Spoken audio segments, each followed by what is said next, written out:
Halo YouTuber, yo what's up? Kembali lagi di channel Abbas Isolate, jangan lupa like, komen, dan subscribe ya. Di info atau pembahasan kali ini, kita akan membahas cara meningkatkan kemampuan public speaking. Jika kamu masih merasa kurang expert dalam skill yang satu ini, coba lakukan beberapa cara ini untuk meningkatkannya. 1. Latihan dan latihan. Perasaan deg-degan, takut, dan gugup ketika akan melakukan public speaking itu wajar. Untuk mengurangi perasaan itu, bisa dengan melakukan persiapan yang baik dan juga banyak latihan. Banyak latihan atau praktik, mungkin nggak akan bikin penampilanmu jadi sempurna. Akan ada kesalahan-kesalahan kecil yang mungkin terjadi. Tapi, dengan banyak praktik, kamu akan menjadi semakin baik dalam hal yang sedang kamu praktikkan itu. Latihan public speaking bisa kamu lakukan di depan cermin, di depan temanmu, atau direkam menggunakan handphonemu. Kamu akan menemukan hal-hal yang kurang dalam dirimu, misalnya, masih terbata-bata, terlalu cepat berbicara, dan lain sebagainya. Kekurangan yang kamu temukan itu, bisa diperbaiki pelan-pelan.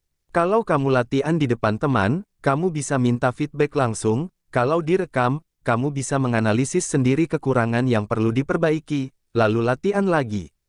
2. Kenali audiensnya. Public speaking, berarti kamu menyampaikan pesan atau gagasan untuk audiens. Agar menjadi pembicara yang baik, kamu perlu mengenali siapa audiensmu. Misalnya, berapa usia mereka, hobi dan minat mereka, tingkat pendidikan, status ekonomi sosial, dan lainnya. Dengan mengenali audiens, kamu jadi bisa menyusun dan menyampaikan informasi yang tepat untuk mereka. Misalnya, kamu diundang jadi public speaker di acara pelatihan kesehatan di sekolah dasar. Usia anak SD adalah 7-12 tahun. Berbicara dengan anak-anak nggak akan cocok kalau kamu pakai bahasa ilmiah, menunjukkan jurnal penelitian atau data-data tertentu. Mereka nggak akan mengerti, dan mereka akan bosan. Tapi, akan cocok kalau kamu bicara dengan gaya yang santai, sambil bermain, banyak gambar, pakai bahasa sederhana, dan lainnya. Jadi, mengenali audiens bisa bantu kamu untuk menyampaikan pesan secara efektif agar pesan bisa benar-benar diterima dan dipahami dengan baik.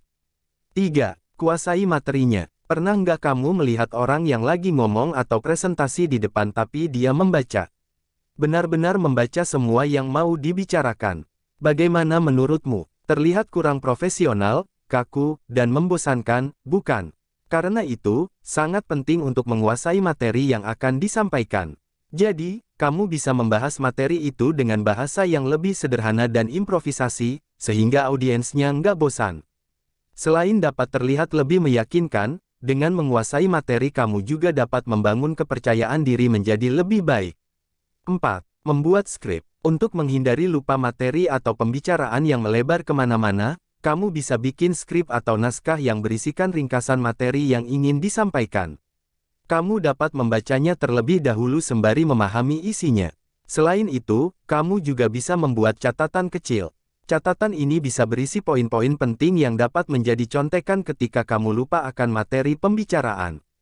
Selain sebagai contekan, kamu bisa menggunakan catatan ini untuk menuliskan urutan keyword pada pembahasan tertentu, games kalau ada sesi tanya-jawab, dan lainnya. Sehingga dengan adanya skrip atau catatan tersebut, kamu dapat menyampaikan pesan secara jelas, terurut, dan bisa menghemat pernyataan yang kurang penting. 5. Selipkan humor dan cerita. Dalam public speaking, kamu nggak harus selalu terlihat serius dan kaku. Kamu bisa menyelipkan humor untuk menarik perhatian audiens dan mengurangi kebosanan. Kalau kamu nggak bisa menggunakan humor atau takut lelucon yang kamu sampaikan garing, kamu bisa pakai cerita. Cerita bisa memberikan sentuhan emosional secara pribadi kepada audiens. Tapi, pastikan ceritanya masih nyambung dengan topik yang dibahas, ya. Jangan nggak nyambung dan malah melebar kemana-mana. 6. Bertutur dengan jelas. Agar pesan tersampaikan dengan baik ke audiens, maka kamu harus berbicara atau bertutur dengan jelas.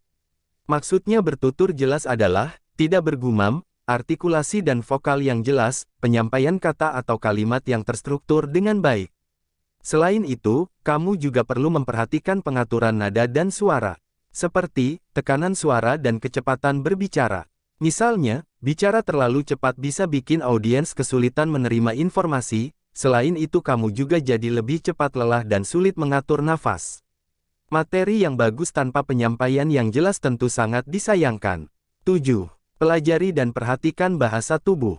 Bahasa tubuh atau body language adalah gerakan yang dilakukan tanpa sadar dan tanpa rekayasa oleh seseorang. Bahasa tubuh ini termasuk bentuk komunikasi nonverbal dan bisa mempertegas gagasan atau pesan yang kamu sampaikan. Ada beberapa bahasa tubuh yang harus menjadi perhatian kamu ketika melakukan public speaking, mulai dari gerakan tangan, ekspresi wajah, eye contact, hingga pergerakan badan pada saat di depan audiens. Misalnya, eye contact. Ketika berbicara di depan audiens, usahakan pandangan tetap ke depan dan memandang audiens secara merata. Ini dilakukan agar audiens merasa terlibat dalam pembicaraan. Contoh lainnya, ekspresi wajah, tersenyum kepada audiens sesekali bisa membuat mereka merasa nyaman. Oleh sebab itu, dengan mempelajari penggunaan bahasa tubuh, dapat membantumu untuk meningkatkan kualitas public speaking-mu. 8. Gunakan audio visual. Untuk membuat presentasi atau public speaking jadi lebih menarik, kamu bisa memanfaatkan bantuan audio visual. Misalnya, tampilkan gambar-gambar, video, atau audio yang bisa mendukung topik yang sedang kamu bahas. Kamu juga bisa memanfaatkan konten audio visual sebagai kuis agar interaksi dengan audiens terjadi. Misalnya, kamu sedang membawakan materi tentang brand dan melakukan tebak-tebakan logo brand dalam waktu 5 detik, atau mendengar jingle sebuah brand selama 5 detik lalu menebaknya, dan lainnya. Tapi pastikan penggunaan audio visual tidak berlebihan, karena bintang utamanya tetap kamu, audio dan visual hanya pelengkap. Nah, itu dia pembahasan tentang apa itu public speaking, pentingnya public speaking di tempat kerja, dan cara meningkatkannya. Belajar public speaking tentu butuh waktu, konsistensi, dan proses yang gak sebentar, tapi pelan-pelan kamu pasti akan berkembang. Semoga kalian suka dengan video ini. Jangan lupa subscribe, like, dan komen ya YouTuber. Semoga channel ini bisa mencapai 1000 subscriber ke depannya. Salam saya Abbas Isolate.